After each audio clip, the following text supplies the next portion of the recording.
अस्सलाम वालेकुम, आप दिख रहे हैं लाइफस्टाइल विद सईदा। आज मैं आपके लिए बहुत ही यूनिक किस्म की रेसिपी लेकर आई हूँ। ये बेहतरीन हेल्दी ब्रेकफास्ट है। चाहे तो आप इसे सहरी में बनाएं या अफ्तारी में ट्राई करें, दोनों तरह ये आपके लिए एनर्जी बूस्ट है। चलिए बनाना स्टार्ट करते हैं। एक पैन ले लेंगे, उसमें 2 टेबलस्पून ऑयल डालेंगे। ऑयल गर्म हो जाए तो हमने 500 ग्राम चिकन को शामिल करना है। फ्लेम आपने लो टू मीडियम पे रखना है ताकि हमारा जो चिकन है वो जल ना जाए। ये देखिए, ये पिंक से वाइट हो गया है। जब चिकन पिंक से वाइट हो जाए तो अब हमने इसमें शामिल करना है 1 टीस्पून लहसुन। इसको बारीक बारीक काट लेंगे या कद्दूकश कर लें। 1 टीस्पून अदरक ले लेंगे, हाफ टी स्पून काली मिर्च, हाफ टी स्पून नमक आप हस्बे जायका भी इस्तेमाल कर सकते हैं। अब चिकन को 1 मिनट तक भूनेंगे। शामिल करें 1 स्वीट मिनी पेपर, 2 टेबलस्पून प्याज बारीक बारीक कटा हुआ। मिक्स करेंगे इसको अच्छी तरह। प्याज को आपने ज़्यादा पकाना नहीं है, बस ये अपना कलर चेंज करे तो ये परफेक्ट है।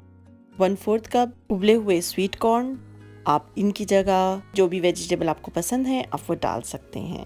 1 अदद कोरिएट, उर्दू में इसको तरकारी भी कहते हैं, कद्दू और खीरे की किस्म भी कहा जाता है।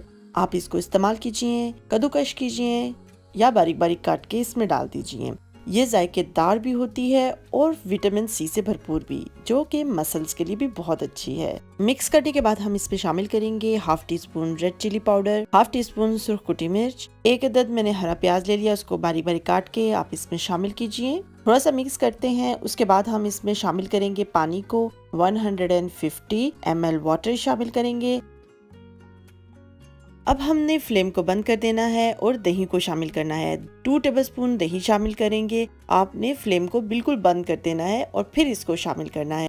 इस तरह आपका दही खराब नहीं होगा और अच्छी तरह मसाला बन जाएगा। अब हम इसको 20 मिनट तक मीडियम फ्लेम पर रख देंगे ताकि ये अच्छी तरह पके और पानी खुश्क हो जाए। पानी खुश्क होने के बाद ये बिल्कुल तैयार हो जाएगा।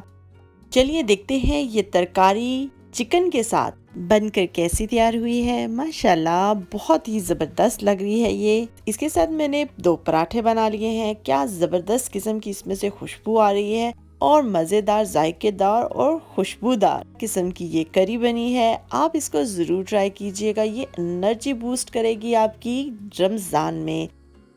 अगर आपको मेरी ये मुनफरिद सी रेसिपी पसंद आई हो तो लाइक और शेयर ज़रूर कीजिएगा। सब्सक्राइब करते हुए ज़रूर जाइएगा। खुश रहिए, दुआओं में याद रखिएगा। अल्लाह हाफिज़।